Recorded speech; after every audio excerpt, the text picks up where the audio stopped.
ইয়েমেনের ইরান সমর্থিত হুতি বিদ্রোহীরা প্রথমবারের মতো ইরানের সঙ্গে সমন্বয় করে ইসরায়েলকে লক্ষ্য করে ক্ষেপণাস্ত্র ও ড্রোন হামলা চালিয়েছে।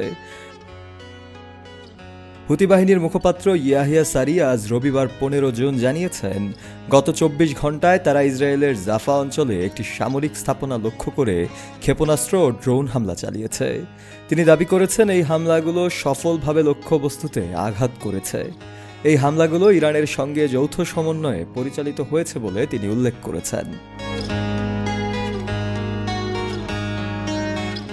ইসরায়েলি সেনাবাহিনী জানিয়েছে, হামলার পর বেশ কয়েকটি এলাকায় সাইরেন বাজানো হয়েছে, তবে ক্ষয়ক্ষতির বিষয়ে বিস্তারিত তথ্য পাওয়া যায়নি। এদিকে ইরান ও ইয়েমেন থেকে ক্ষেপণাস্ত্র নিক্ষেপের পর ইসরায়েলের বেশ কয়েকটি এলাকায় সাইরেন বাজানো হয়েছে।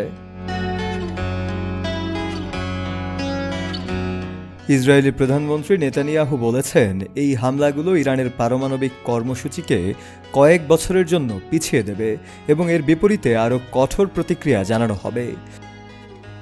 ইরানের পররাষ্ট্রমন্ত্রী আব্বাস আরাকচি পশ্চিমা বিশ্বের উদাসীনতার সমালোচনা করেছেন এবং তিনি মন্তব্য করেছেন, ইসরায়েলি হামলাগুলো পারমাণবিক আলোচনা ব্যাহত করেছে। তিনি আরও বলেন, তেহরান সংঘাত এড়াতে চায়, তবে যদি আরও আক্রমণ হয় তাহলে প্রতিক্রিয়া জানানো হবে। মার্কিন প্রেসিডেন্ট ডোনাল্ড ট্রাম্প ইরানকে সতর্ক করে দিয়েছেন এবং বলেছেন, যদি মার্কিন স্বার্থে আঘাত করা হয় তাহলে প্রতিক্রিয়া জানানো হবে। এই সংঘাতের ফলে গাজায় 12 ফিলিস্তিনি নিহত হয়েছেন, যা মানবিক সংকটকে আরও বাড়িয়ে তুলেছে। জার্মানি, ফ্রান্স ও ব্রিটেন ইরানের সঙ্গে পারমাণবিক আলোচনা পুনরায় শুরুর আহ্বান জানিয়েছে, তবে পরিস্থিতি আরও জটিল হয়ে উঠছে ক্রমাগত। এই হামলাগুলো মধ্যপ্রাচ্যে উত্তেজনা আরও বাড়িয়ে দিয়েছে এবং একটি বৃহত্তর আঞ্চলিক যুদ্ধের আশঙ্কা তৈরি করেছে।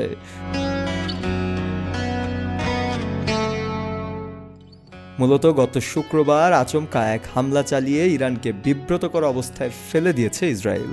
এই হামলা প্রসঙ্গে কোনো প্রকার যুদ্ধনীতি বা নৈতিক অবস্থানের পরোয়া করেনি দেশটি, আর তারপর থেকেই শুরু হয় ইরানের প্রতিশোধ পর্ব।